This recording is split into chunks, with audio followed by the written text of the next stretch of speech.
Alunos de escolas públicas da região oeste de Goiânia participaram de oficinas e fizeram seus próprios vídeos. Nessa escola foram mais de 300 alunos que assistiram aos 6 filmes produzidos pelos pequenos cineastas que participaram do Núcleo de Produção Audiovisual promovido pela 6ª edição do Favera. Livros que contam histórias mesmo sem palavras. Então, o que nós, encadernadores artesanais, fazemos é utilizar, ir lá na história do livro, utilizar a costura e empregar um material contemporâneo. A história do poeta latino-americano Pablo Neruda também está no episódio de hoje. Ele é um autor que escreveu bastante, né? Um autor muito produtivo, tem uma obra vastíssima. E o artista Omar Souto também conta sua história neste enredo cultural que já está no ar.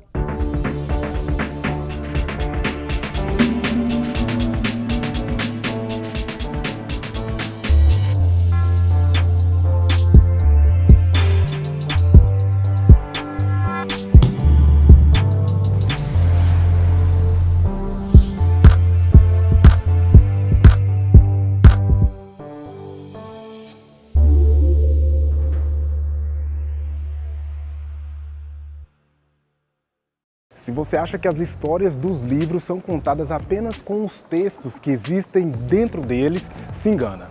Thelma Camargo é antropóloga e nos mostrou a história que existe nos livros e cadernos artesanais, mesmo que eles não tenham uma só palavra. Thelma, o que faz todos esses objetos aqui serem considerados livros?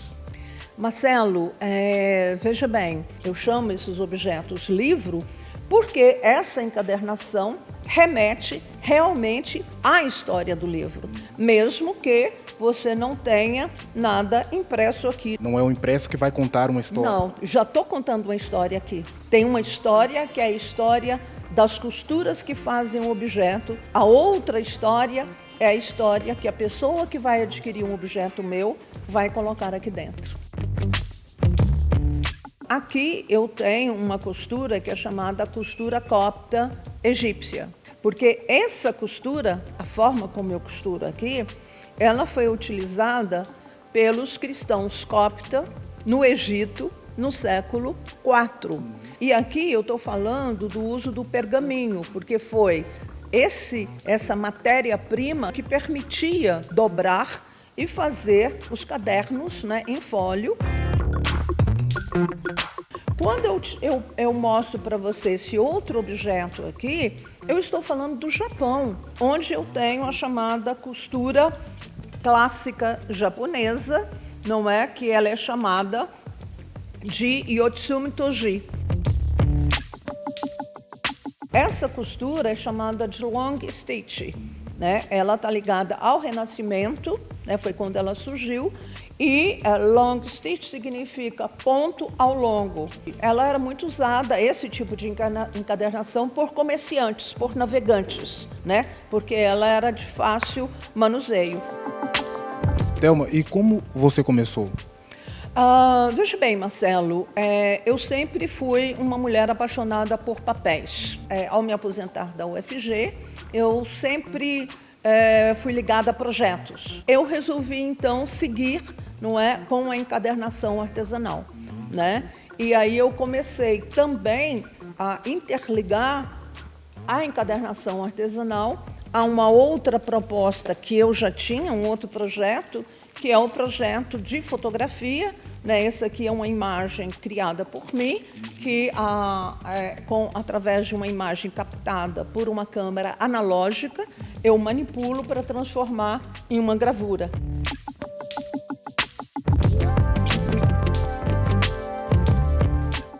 Amo-te, sem saber como, nem quando, nem onde. Amo-te diretamente, sem problema ou orgulho. Amo-te assim, porque não sei te amar de outra maneira. Os apaixonados já devem ter reconhecido este trecho de um poema de Pablo Neruda, mas nem só de amor vive em seus versos. Política também faz parte da literatura deste conhecido autor chileno.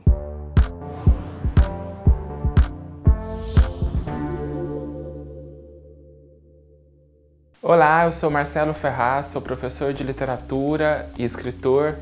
Vou falar para vocês sobre a obra do poeta chileno Pablo Neruda.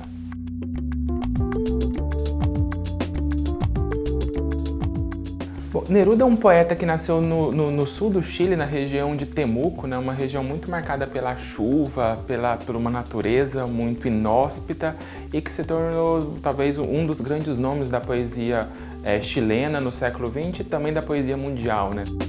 E algumas linhas de entrada merecem algum destaque, né? Eu acho que tem o caminho da lírica amorosa, que talvez seja o mais popular da obra do Neruda.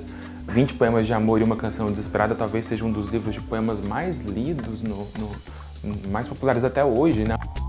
Um outro caminho de entrada que também é muito conhecido é da poesia política, né? Nós temos talvez a obra mais ambiciosa do Neruda, que é o Canto Geral. Mas a gente tem outras linhas também que são menos conhecidas dele, mas que merecem atenção. Ele tem uma fase na década de 30, uma fase mais vanguardista, muito influenciada pelo surrealismo, né? Uma poesia mais hermética. E os poemas do final da vida, né, em que é um Neruda mais irônico, uma poesia mais leve, né, sem aquele tom caudaloso da poesia mais conhecida do Neruda. Mas mais do que isso também, ele foi uma figura pública da vida mundial, mas sobretudo latino-americana e sobretudo chilena muito forte. Então tem todo um conjunto de imagens na literatura sobre o Neruda.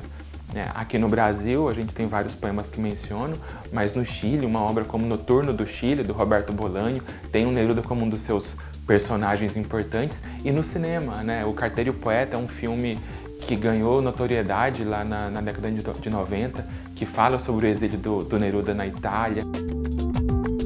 Então, dependendo dos gostos do leitor, a gente pode encontrar assim, caminhos que podem agradar assim, a diferentes perfis de leitura.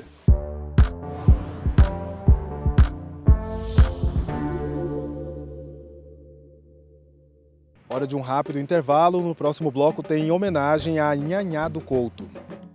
E ainda hoje tem o artista plástico Omar Souto.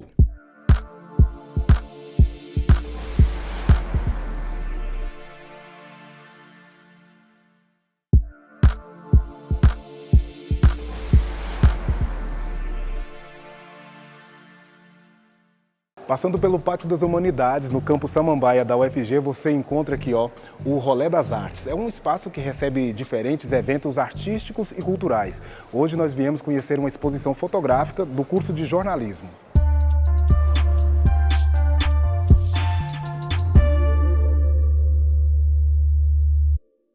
Olá, meu nome é Elisbeth Oliveira, sou professora na UFG, no curso de jornalismo, e hoje nós vamos conhecer a exposição fotográfica Até a Última Gota, a falsa abundância da água. Essa exposição é fruto do trabalho de final de curso dos alunos de fotojornalismo, e eles trabalharam o tema água, em seu amplo sentido, e dessa fusão de água com lixo foi gerada a exposição. Inicialmente, a gente se baseou em 2 textos, no Manual de Consumo Sustentável e no Atlas da Carne, e a gente fez as buscas nos textos e com isso a gente conseguiu ter um respaldo teórico do uso da água. A gente consegue ver tanto o desperdício de água, a gente consegue ver o uso da indústria, na agropecuária, a gente consegue ver na agricultura, a gente consegue ver o desperdício, a poluição, o mau descarte dos lixos que acaba acarretando e indo para os lagos, para os rios, para os oceanos. Aqui na exposição nós temos 2 monumentos que faz alusão à poluição das águas e o mau descarte do lixo. E justamente esse mau descarte que a gente quis trazer essa solução, que está muito próximo da gente e que ele vai sim para os lugares inadequados. Os alunos que participaram da exposição efetivamente foram em torno de 30, ou seja, são 32 fotos na verdade, cada aluno com uma foto. E a participação da UFG nesse processo, a gente começa já da disciplina, porque ele é resultado de um trabalho de disciplina, mas não só. Dentro da exposição, nós temos a atuação de estudantes de extensão e de pesquisa, que são estudantes que têm também um projeto de exposição já há muito tempo instituído na UFG e que trabalharam tanto na concepção da exposição quanto na manutenção dela e etc.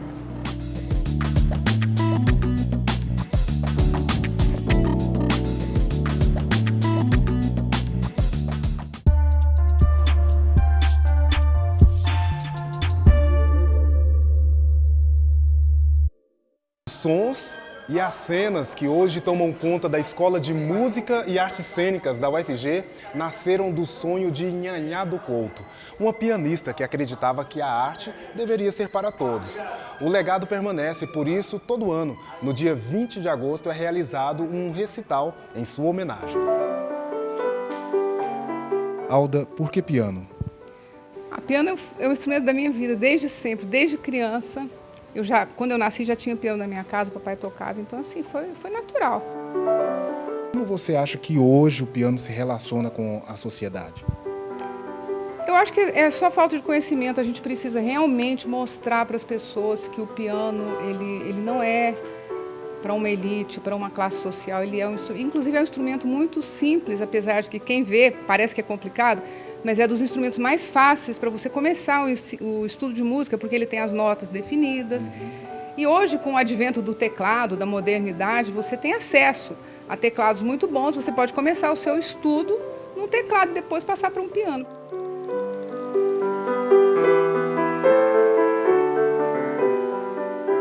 Para a gente conhecer melhor quem foi Nhanhá do Couto e a importância dela para a música aqui em Goiás. A Nhanhá do Couto é avó da Dona Belquis.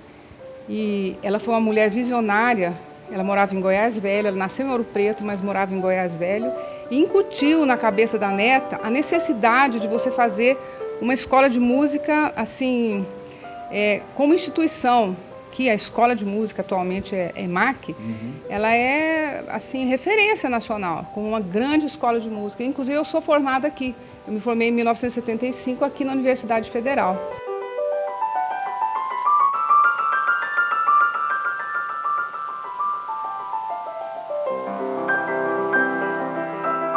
Veja que mulher visionária. Naquele tempo ela foi iluminada e conseguiu ter uma ideia que frutificou. Então, assim, a gente tem um grande agradecimento, né? Um reconhecimento a Nhanhá do Couto, que naquela época, naqueles anos, isso deve ter sido difícil para ela. E ela teve a coragem de ir na frente.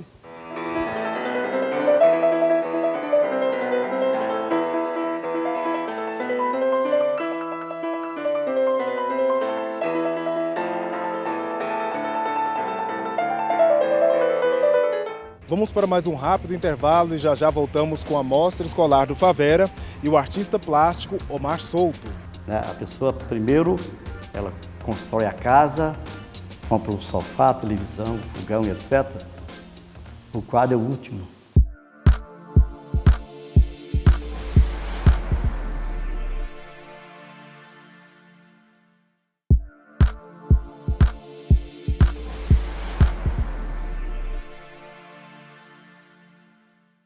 As estações da Via Sacra na Rodovia dos Romeiros, entre Goiânia e Trindade, é uma das maiores obras deste artista. As mãos postas que formam esta igreja também é trabalho dele. Autodidata, nascido em Itaberaí, ele chega aos 72 anos com obras espalhadas pelo mundo. Omar Souto, no Retrato Cultural.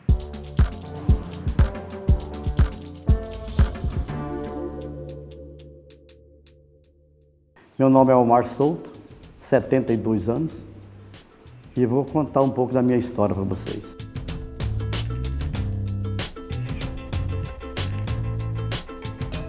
Não, eu não tornei não, eu nasci. É muito difícil a gente falar se virei um pintor, virei um cantor, não. Eu acho que porque o dom para mim é divino. Tudo para mim é arte. Eu começo a olhar a natureza, um tronco de árvore, uma pedra, a lua, o homem em forma de arte. Outro dia me falaram assim, você já fez alguma coisa moderna? Eu falei, não, porque seria mentiroso. É um mundo que eu não conheço. Eu conheço o meu mundo, onde eu já trabalhei, como pedreiro, como pintor de parede, como já capinei roça, enfim. Então, esse homem do campo é a minha inspiração. Eu sou mais ousado na construção do que na pintura. Porque pintura eu ainda obedeço padrões. Na construção não, eu faço o que eu quero. Você põe o tijolo, põe a massa, põe reboque, dá acabamento e tal, até chegar virar um monumento. É por isso que eu falo que eu vejo tudo com arte. Então eu não consigo ver um pedreiro, para eu não chamar ele de escultor de moradia. a Via Sacra que liga Goiânia à Trindade, isso para mim é motivo de orgulho. Eu já tive a oportunidade de andar a pé, e Romeiros ali rezando no pé dos painéis, chorando, e eu anonimamente ali olhando. Quando eu me pegava, eu estava chorando também. Então a emoção, nunca terminou essa emoção. E agora faz 31 anos, né? Apesar de estar trabalhando aí há 70 e tantos anos, não aprendi muita coisa, não. Eu nunca falei que eu sou bom pintor. Um dia eu falei isso numa revista, olha, eu não sou bom pintor. E a repórter me discriminou, olha, você não pode falar isso não, porque você está entre os melhores. Aí eu falei, mas isso é a boca do povo, eu não posso falar isso, eu acho que ainda estou buscando. Cada quadro meu, cada pincelada é um aprendizado.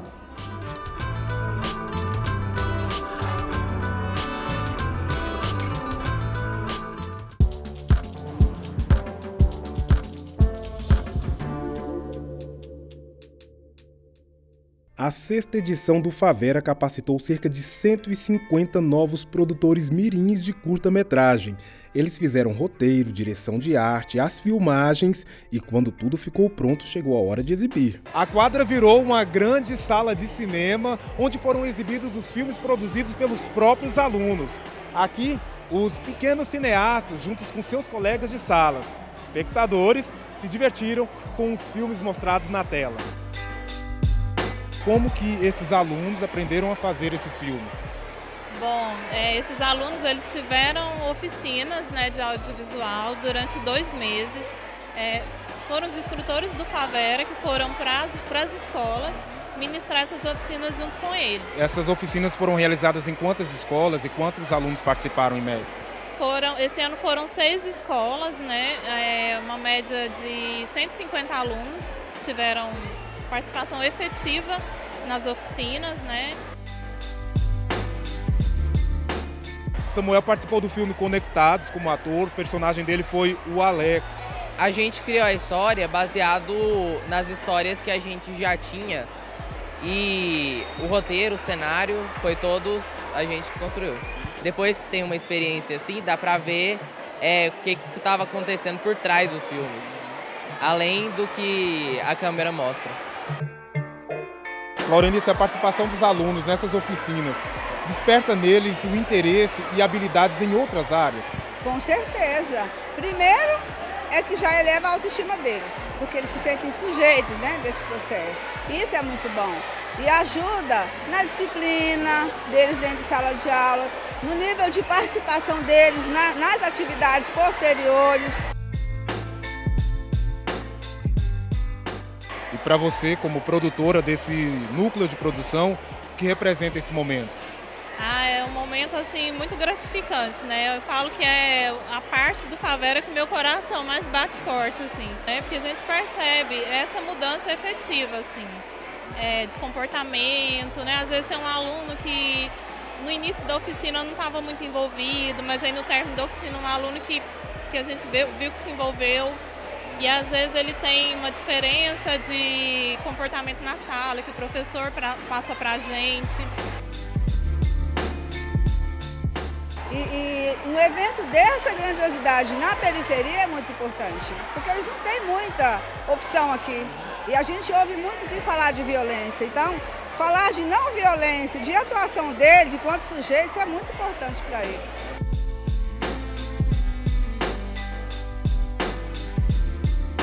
O Enredo Cultural de hoje fica por aqui, mas as produções da TV UFG estão todas disponíveis na internet. Acesse nosso site, canal no YouTube e redes sociais para mandar o seu recado. Até a próxima. Tchau, tchau.